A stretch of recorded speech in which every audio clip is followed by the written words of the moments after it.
Praise Lord everyone. Bible reading in 6 months. Day 33, February 2nd, part 2. చదువుకుందాం. జాషువా యెహోషువ గ్రంథం 23వ అధ్యాయము. చుట్టూనున్న వారి శత్రువులలో ఎవరినూ వారి మీదికి రాకుండా యెహోవా ఇశ్రాయేలుకు నెమ్మది కలుగజేసిన మీదట అనేక దినములైన తర్వాత యెహోషువ బహు సంవత్సరములు గల వృద్ధుడాయెను. అప్పుడతడు ఇశ్రాయేలునందరినీ, వారి పెద్దలను, వారి ముఖ్యులను, వారి న్యాయాధిపతులను, వారి నాయకులను పిలిపించి వారితో ఇట్లనెను: నేను బహు సంవత్సరములు గడిచిన ముసలివాడను. మీ దేవుడైన యెహోవా మీ నిమిత్తము సమస్త జనములకు చేసినదంతయు మీరు చూచితిరి. మీ నిమిత్తము యుద్ధం చేసినవాడు మీ దేవుడైన యెహోవాయే. చూడుడి, యొర్దాను మొదలుకొని తూర్పు దిక్కున మహాసముద్రము వరకు నేను నిర్మూలం చేసిన సమస్త జనముల దేశమును, మీ గోత్రముల స్వాస్థ్యమును మధ్య మిగిలి ఉన్న ఈ జనముల దేశమును మీకు వంతు చీట్ల వలన పంచిపెట్టి తిని, మీ దేవుడైన యెహోవాయే వారిని మీ ఎదుట నిలవకుండా వెళ్ళగొట్టిన తర్వాత మీ దేవుడైన యెహోవా మీతో సెలవిచ్చినట్లు మీరు వారి దేశమును స్వాధీనపరుచుకొందురు. కాబట్టి మీరు మోషే ధర్మశాస్త్ర గ్రంథంలో వ్రాయబడిన అంతటినీ గైకొని అనుసరించుటకు మనసు దృఢం చేసుకొని, ఎడమకు కానీ కుడికి కానీ దాని నుండి తొలగిపోక, మీ యొద్ద మిగిలి ఉన్న ఈ జనుల సహవాసము చేయక, వారి దేవతల పేర్లను ఎత్తక, వాటి తోడని ప్రమాణం చేయక, వాటిని పూజింపక, వాటికి నమస్కరింపక, మీరు నేటి వరకు చేసినట్లు మీ దేవుడైన యెహోవాను హత్తుకొని ఉండవలెను. యెహోవా బలము గల గొప్ప జనములను మీ ఎదుట నుండి కొట్టివేసి ఉన్నాడు. మీ ఎదుట నేటి వరకును ఏ మనుషుడు నిలిచి ఉండలేదు. మీ దేవుడైన యెహోవా మీకిచ్చిన మాట చొప్పున తానే మీ కొరకు యుద్ధం చేయువాడు కనుక మీలో ఒకడు 1000 మందిని తరుమును. కాబట్టి మీరు బహు జాగ్రత్త పడి మీ దేవుడైన యెహోవాను ప్రేమింపవలెను. అయితే మీరు వెనుకకు తొలగి మీ యొద్ద మిగిలి ఉన్న ఈ జనములను హత్తుకొని వారితో 1000 మంది, వారితో మీరును మీతో వారును సాంగత్యము చేసినడలా మీ దేవుడైన యెహోవా మీ ఎదుట నుండి ఈ జనులను కొట్టివేయుట మానును. మీ దేవుడైన యెహోవా మీకిచ్చిన ఈ మంచి దేశంలో ఉండకుండా మీరు నశించే వరకు వారు మీకు ఉరిగాను, బోనుగాను, మీ ప్రక్కల మీద కొరడాలుగాను, మీ కన్నులలో ముళ్ళుగాను ఉందురు.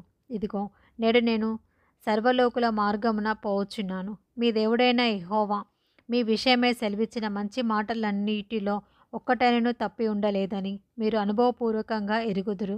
అవి అన్నీయు మీకు కలిగెను, వాటిలో ఒక్కటైనను తప్పి ఉండలేదు. అయితే మీ దేవుడైన యెహోవా మీతో చెప్పిన మేలంతయు మీకు కలిగిన ప్రకారము మీ దేవుడైన యెహోవా మీకిచ్చిన ఈ మంచి దేశంలో ఉండకుండా ఆయన మేము నశింపు చేయు వరకు యెహోవా మీ మీదికి కీడంతయు రాచేయును.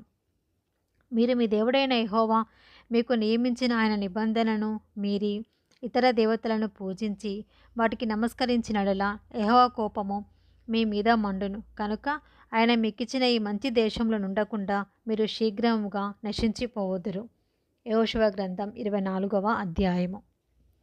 యెహోషువ ఇశ్రాయేలు గోత్రముల వారినందరినీ షేకెములో పోగుచేసి వారి పెద్దలను, వారి ప్రధానులను, వారి న్యాయాధిపతులను, వారి నాయకులను పిలిపింపగా వారు వచ్చి దేవుని సన్నిధిని నిలిచిరి. యెహోషువ జనులందరితో ఇట్లనెను: ఇశ్రాయేలు దేవుడైన యెహోవా చెప్పునదేమనగా, ఆది కాలము నుండి మీ పితరులు అనగా అబ్రహాముకును నాహోరుకును తండ్రి అయిన తేరాహు కుటుంబీకులు నది యూఫ్రటీసు అద్దరిని నివసించి ఇతర దేవతలను పూజించిరి. అయితే నేను నది అద్దరి నుండి మీ పితరుడైన అబ్రహామును తోడుకొని వచ్చి కనాను దేశం అంతటను సంచరింపచేసి అతనికి సంతానమును విస్తరింపచేసి అతనికి ఇస్సాకును ఇచ్చి తిని, ఇస్సాకునకు నేను యాకోబును ఏశావులను ఇచ్చి తిని, షేయిరు మన్యములను స్వాధీనపరుచుకున్నట్లు వాటిని ఏశావుకిచ్చి తిని, యాకోబును అతని కుమారులను ఐగుప్తులోనికి దిగిపోయిరి. తర్వాత నేను మోషే అహరోనులను పంపి దాని మధ్యను నేను చేసిన క్రియల వలన ఐగుప్తులను హతము చేసి మిమ్మల్ని వెలుపలికి రంపించి తిని, నేను ఐగుప్తులో నుండి మీ తండ్రులను రప్పించినప్పుడు మీరు సముద్రము నొద్దకు రాగా ఐగుప్తీయులు రథములతోనూ రౌతులతోనూ మీ తండ్రులను ఎర్ర సముద్రము వరకు తరిమిరి. వారు యెహోవాకు మొరపెట్టినప్పుడు ఆయన మీకును ఐగుప్తీయులకును మధ్య చీకటి కల్పించి సముద్రమును వారి మీదికి రప్పించి వారిని ముంచివేశాను. ఐగుప్తు దేశంలో నేను చేసిన దానిని మీరు కన్నులారా చూచితిరి. అటు తర్వాత మీరు బహుదినములు అరణ్యంలో నివసించిరి. యొర్దాను అద్దరిని నివసించిన అమోరీయుల దేశమునకు నేను మిమ్మల్ని రప్పించినప్పుడు వారు మీతో యుద్ధము చేయగా నేను మీ చేతికి వారిని అప్పగించి తిని మీరు వారి దేశమును స్వాధీనపరచుకుంటారు. వారు మీ ఎదుట నిలవకుండా వారిని నశింపచేసి తిని తర్వాత మోయాబు రాజును సిప్పోరు కుమారుడునైన బాలాకు లేచి ఇశ్రాయేలుతో యుద్ధం చేసి మిమ్మల్ని శపించుటకు బెయేరు కుమారుడైన బిలామును పిలువనంపగా నేను బిలాము మనమి వినలనైతిని కనుక అతడు మిమ్మును దీవించుచూనే వచ్చెను. అతని చేతి నుండి నేనే మిమ్మును విడిపించి తిని మీరు యోర్దాను దాటి ఎరుకో దగ్గరకు వచ్చినప్పుడు ఎరుకోకు యజమానులకు అమోరీయుల, పెరిజీయులు, కనానీయులు, హిత్తీయులు, గిర్గాషీయులు, హివ్వీయులు, యెబూసీయులను వారు మీతో యుద్ధం చేయగా నేను వారిని మీ చేతికి అప్పగించి తిని మరియు నేను మీకు ముందర కందిరీగలను పంపితిని. మీ ఖడ్గము కాదు, నీ విల్లు కాదు, కానీ అవే అమోరీయుల రాజులనందరినీ తోలివేశాను. మీరు సేద్యం చేయని దేశమును, మీరు కట్టని పట్టణములను మీకిచ్చి ఉన్నాను. మీరు వాటిలో నివసించుచున్నారు. మీరు నాటని మీరు నాటని ద్రాక్ష తోటల పండ్లను, ఒలివల తోటల పండ్లను తినుచున్నారు. కాబట్టి మీరు యెహోవా యందు భయభక్తులు కలవారై ఆయనను నిష్కపటముగాను సత్యముగాను సేవించుచు మీ పితరులు నది అద్దరిని ఐగుప్తులోను సేవించిన దేవతలను తొలగదీసి యెహోవానే సేవించుడి. యెహోవాను సేవించుట మీ దృష్టికి కీడని తోచినడలా మీరు ఎవరిని సేవించెదరో, నది అద్దరిని మీ పితరులు సేవించిన దేవతలను సేవించెదరో, అమోరీయుల దేశమున మీరు నివసించుచున్నారే వారి దేవతలను సేవించెదరో నేడు మీరు కోరుకొనుడి. మీరెవరిని సేవింప కోరుకొనినను నేనును నా ఇంటి వారును యెహోవాను సేవించెదము అనెను. అందుకు ప్రజలు యెహోవాను విసర్జించి ఇతర దేవతలను సేవించిన ఎడల మేము శాపగ్రస్తులమగుదుము గాక. ఐగుప్తు దేశమును దాసుల గృహములో నుండి మనలను మన తండ్రులను రప్పించి మన కన్నుల ఎదుట ఆ గొప్ప సూచక్రియలను చేసి మనము నడిచిన మార్గములన్నిటిలోనూ మనము వెళ్ళిన ప్రజలందరి మధ్యను మనల్ని కాపాడిన యెహోవాయే మన దేవుడు.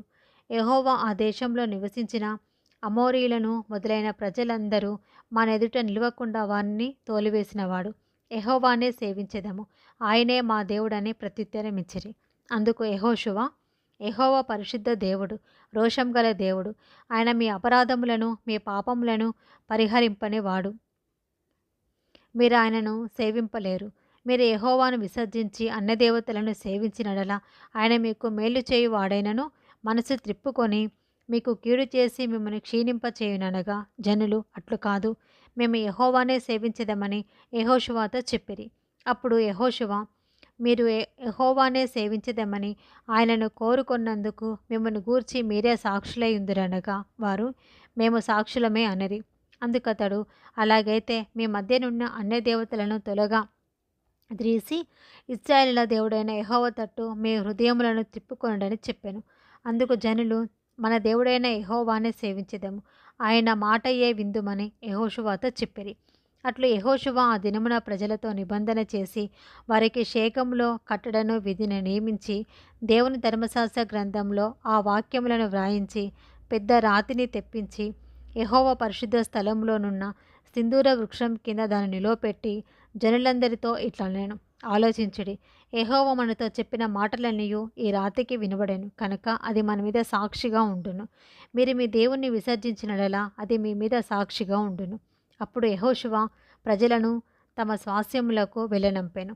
ఈ సంగతులు జరిగిన తర్వాత నూను కుమారుడును యెహోవా దాసుడునైన యెహోషువ 110 సంవత్సరముల వయసు కలవాడై మృతి పొందెను. అతని సాక్ష్యపు సరిహద్దులోనున్న తిమ్మర్సేరహులో అతని పాతిపెట్టబడెను. అది ఎఫ్రాయిమీల మన్యంలోని గాయేషు కొండకు ఉత్తర దిక్కున ఉన్నది. యెహోషువ బ్రతికిన దినములన్నిటను యెహోషువ తర్వాత ఇంకా బ్రతికి యెహోవా ఇశ్రాయేలు కొరకు చేసిన క్రియలన్నిటినీ ఎరిగిన పెద్దల దినములన్నిటను ఇశ్రాయేలీయులు యెహోవాను సేవించుచూ వచ్చిరి. ఇశ్రాయేలీయులు ఐగుప్తులో నుండి తెచ్చిన యోసేపు ఎముకలను షేకెములో అనగా యాకోబు 100 వరహాలకు షేకెము తండ్రి అయిన హామోరు కుమారుల యొద్ద కొనిన చేని భాగంలో వారు పాతిపెట్టిరి. అవి యోసేపు పుత్రులకు ఒక స్వాస్యముగా ఉండెను. మరియు అహరోను కుమారుడైన ఎలియాజరు మృతి నొందినప్పుడు ఎఫ్రాయిమీల మన్య ప్రదేశంలో అతని కుమారులైన ఫినెహాసునకు ఇయ్యబడిన ఫినెహాసు గిరిలో జనులు అతన్ని పాతిపెట్టిరి. న్యాయాధిపతులు మొదటి అధ్యాయము. యెహోషువ మృతి పొందిన తర్వాత ఇశ్రాయేలీయులు కనానీయులతో యుద్ధం చేయుటకు తమలోనెవరు ముందుగా వారి మీదికి పోవలసినది యెహోవా తెలియచేయనట్లు ప్రార్థన చేయగా, యెహోవా ఆ దేశమును యూదా వంశస్థులకిచ్చి ఉన్నాను, వారు పోవలెనని సెలవిచ్చాను. అప్పుడు యూదా వంశస్థులు తమ సహోదరులైన షిమ్యోనీయులతో, మనము కానానీయులతో యుద్ధం చేయుటకు మా వంతులోనికి మాతో కూడా రండి, మేమును మీతో కూడా మీ వంతులోనికి వచ్చిదమని చెప్పగా, షిమ్యోనీయులు వారితో కూడా పోయిరి. కనానీయుల మీదికి యూదా వంశస్థులు పోయినప్పుడు యెహోవా కనానీయులను పెరిజీయులను వారికి అప్పగించాను. కనుక వారు బేజేకులో 10,000 మంది మనుషులను హతము చేసిరి. వారు బేజేకులో అదోనీ బేజేకును చూచి వానితో యుద్ధము చేసి కనానీయులను పెరిజీయులను హతము చేసిరి. అదోనీ బేజేకు పారిపోగా వారు అతని తరిమి పట్టుకొని అతని కాలు చేతుల బొటనవేళ్లను కోసివేసిరి. అప్పుడు అదోనీ బేజేకు తమ కాళ్ళు చేతుల బొటనవేళ్లు కోయబడి 70 మంది రాజులు నా భోజనపు బల్ల కింద ముక్కలు ఏరుకొనుచుండిరి. నేను చేసినట్లే దేవుడు నాకు ప్రతిఫలం ఇచ్చెననుకొనెను. వారు యెరూషలేమునకు అతని తోడుకొని రాగా అతడు అక్కడ చనిపోయాను. యూదా వంశస్థులు యెరూషలేము మీదికి యుద్ధము చేసి దానిని పట్టుకొని కొల్లబెట్టి ఆ పట్టణమును కాల్చివేసిరి. తర్వాత యూదా వంశస్థులు మన్యముల యందును దక్షిణ దేశమందును లోయ యందును నివసించి కనానీయులతో యుద్ధం చేయుటకు పోయిరి. మరి యూదా వంశస్థులు హెబ్రోనులో నివసించిన కనానీయుల మీదికి పోయి షేషాయిని, అహిమానును, తల్మయిని హతము చేసిరి. ఆ హెబ్రోను పేరు కిర్యతర్బా. అక్కడ నుండి వారు దేబీరు దేశ నివాసుల మీదికి పోయిరి. పూర్వము దేబీరు పేరు కిర్యత్సేఫేరు. కాలేబు కిర్యత్సేఫేరును పట్టుకొని కొల్లబెట్టు వానికి నా కుమార్తె అయిన అక్సానిచ్చి పెళ్లి చేసేదనని చెప్పగా, కాలేబు తమ్ముడైన కనజు కుమారుడగు ఒత్నీయేలు దాన్ని పట్టుకొనెను. కనుక కాలేబు తన కుమార్తె అయిన అక్సాను అతనికిచ్చి పెళ్లి చేశాను. ఆమె తన పెనిమిటి ఇంట ప్రవేశించినప్పుడు తన తండ్రిని ఒక పొలము అడుగుటకు అతనిని ప్రేరేపించెను. ఆమె గాడిదను దిగగా కాలేబు, నీకేమి కావాలనని అడిగాను. అందుకామె, దీవెన దయచేయము, నాకు దక్షిణ భూమి ఇచ్చి ఉన్నావు, నీటి మడుగులను కూడా నాకు దయచేయమనెను.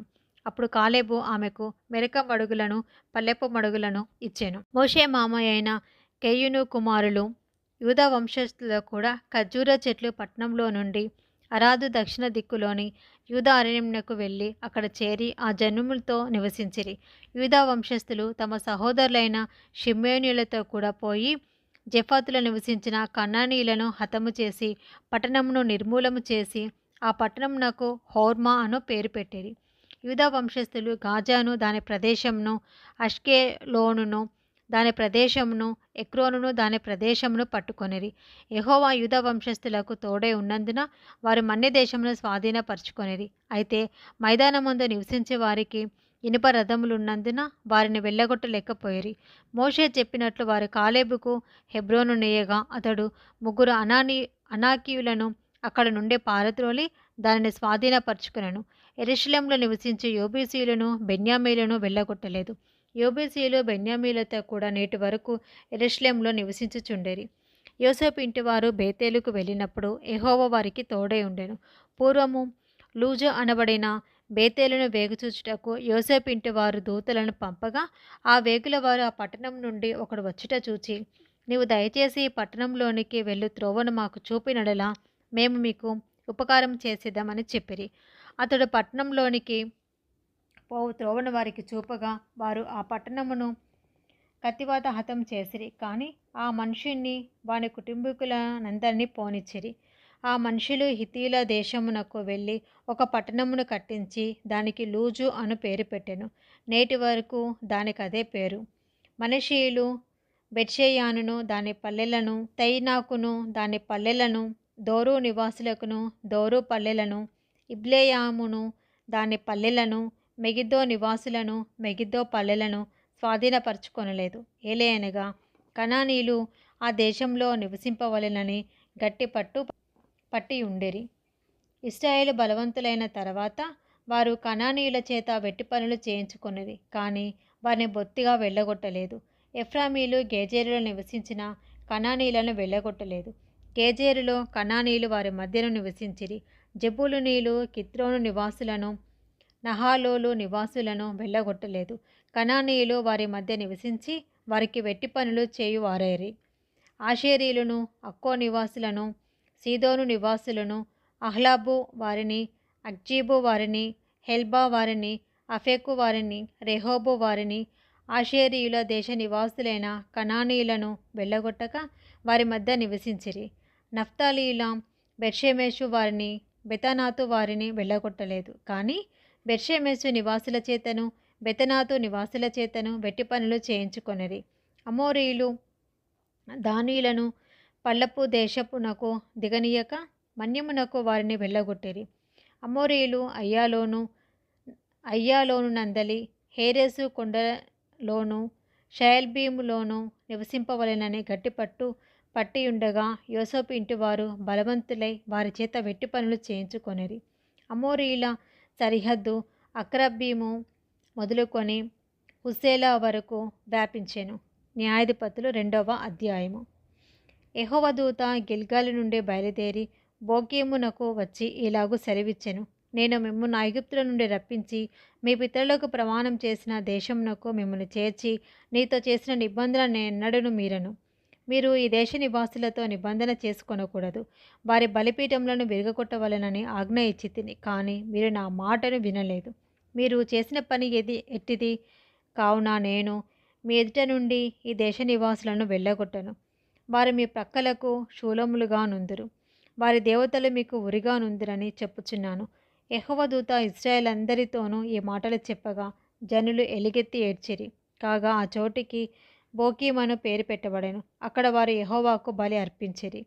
యెహోషువ జనులను వెళ్ళనంపినప్పుడు ఇశ్రాయేలు దేశమును స్వాధీనపరుచుకుంటకు తమ స్వాస్యములకు పోయిరి. యెహోషువ దినములన్నిటను యెహోషువ తర్వాత ఇంకా బ్రతికిన వారై యెహోవా ఇశ్రాయేలు కొరకు చేసిన కార్యములన్నిటిని చూచిన పెద్దల దినములన్నిటను ప్రజలు యెహోవాను సేవించుచూ వచ్చిరి. నూను కుమారుడును యెహోవాకు దాసుడునైన యెహోషువ 110 సంవత్సరముల వయసు గలవాడై మృతి నొందినప్పుడు అతని స్వాస్యపు సరిహద్దులోనున్న తిమ్నర్సేహులో జనులతని పాతిపెట్టిరి. అది ఎఫ్రాయిమీల మన్యమందలి గాయేషు కొండకు ఉత్తర దిక్కున ఉన్నది. ఆ తరము వారందరూ తమ పితరుల యొద్దకు చేర్చబడిరి. వారి తర్వాత యెహోవానైనను ఆయన ఇశ్రాయేలు కొరకు చేసిన కార్యములైనను ఎరుగని తరం ఒకటి పుట్టగా ఇశ్రాయేలీయులు యెహోవా కన్నుల ఎదుట కీడు చేసి ఐగుప్తు దేశంలో నుండి వారిని రప్పించిన తమ పితరుల దేవుడైన యెహోవాను విసర్జించి బయలుదేవతలను పూజించి తమ చుట్టూ నుండి జనుల దేవతలలో ఇతర దేవతలను అనుసరించి వాటికి నమస్కరించి యెహోవాకు కోపము పుట్టించిరి. వారు యెహోవాను విసర్జించి బయలును అష్తారోతును పూజించిరి. కాబట్టి యెహోవా కోపాగ్ని ఇశ్రాయేలు మీద మండెను. ఆయన దోచుకొని వారి చేతికి వారిని అప్పగించెను. వారు ఇశ్రాయేలును దోచుకొనిరి. ఆయన వారి చుట్టూనున్న వారి శత్రువుల చేతికి వారిని అప్పగించెను. కనుక వారు తమ శత్రువుల ఎదుట నిలవలేకపోయిరి. యెహోవా వారితో చెప్పినట్లు, యెహోవా వారితో ప్రమాణం చేసినట్లు వారు పోయిన ప్రతి స్థలమున వారికి బాధ కలుగచేయుటకు యెహోవా వారికి శత్రువాయెను. కనుక వారికి మిక్కిలి ఇబ్బంది కలిగెను. ఆ కాలమున యెహోవా వారి కొరకు న్యాయాధిపతులను పుట్టించెను. వీరు దోచుకొని వారి చేతిలో నుండి ఇశ్రాయేలును రక్షించిరి. అయితే వారు ఇంకా న్యాయాధిపతుల మాట వినక తమ పితరుల యెహోవా ఆజ్ఞలను అనుసరించి నడిచిన మార్గం నుండి త్వరగా తొలగిపోయి ఇతర దేవతలతో వ్యభిచరించి వాటికి నమస్కరించి తమ పితరులు ఆ ఆజ్ఞలను అనుసరించినట్లు వారు నడవకపోయిరి. తమ శత్రువులు తమను బాధింపగా వారు విడిచిన నిట్టూర్పులు యెహోవా విని సంతాపించి వారి కొరకు న్యాయాధిపతులను పుట్టించి ఆయా న్యాయాధిపతులకు తోడై ఉండి వారి దినములన్నిటను వారి శత్రువుల చేతిలో నుండి ఇశ్రాయేలును రక్షించెను. ఒక్కొక్క న్యాయాధిపతి చనిపోగా వారు వెనుకకు తిరిగి ఇతర దేవతలను అనుసరించి పూజించుచు వాటికి సాగిలపడుచుచు ఉండుట వలన తమ క్రియలలోనేమి తమ మూర్ఖ ప్రవర్తనలోనేమి దేనిని విడువక తమ పూర్వీకుల కంటే మరి మిగుల చెడ్డవారైరి. కాబట్టి యెహోవా కోపాగ్ని ఇశ్రాయేలు మీద మండగా ఆయన ఇలాగు సెలవిచ్చెను. ఈ ప్రజలు నా మాట వినక వీరి పితరులతో నేను చేసిన నిబంధనను మీరుదురు. కనుక నేను నియమించిన విధిని అనుసరించి వారి పితరులు నడిచినట్లు వీరును యెహోవా విధిని అనుసరించి నడుచుదురో లేదో ఆ జనుల వలన ఇశ్రాయేలును శోధించుటకై యెహోషువ చనిపోయిన కాలమున శేషించిన జనములలో ఏ జనమును వారెదుట నుండి నేను వెళ్ళగొట్టను. అందుకు యెహోవా ఈ జనములను యెహోషువ చేతికి అప్పగింపకయు శీఘ్రంగా వెళ్ళగొట్టకయు మాని వారిని ఉండనిచ్చాను. ఇది రెండవ భాగం అండి. మొదటిసారి గనుక మీరు ఈ ఛానల్ వింటున్నప్పుడు బైబిల్ వింటున్నారనుకోండి, తప్పనిసరిగా సబ్స్క్రైబ్ చేసుకోండి. మీ మధ్య ఇంకెవరైనా కొంచెం చదువుకోకుండా రాకుండా ఉన్నవాళ్ళు ఉంటే గనక వాళ్ళకు కూడా ఈ లింక్‌ని షేర్ చేయండి. మీ కామెంట్స్ కూడా తెలియచేయండి. ఈ పరిచర్య కొరకే ప్రార్థన కూడా చేయండి. Praise the lord.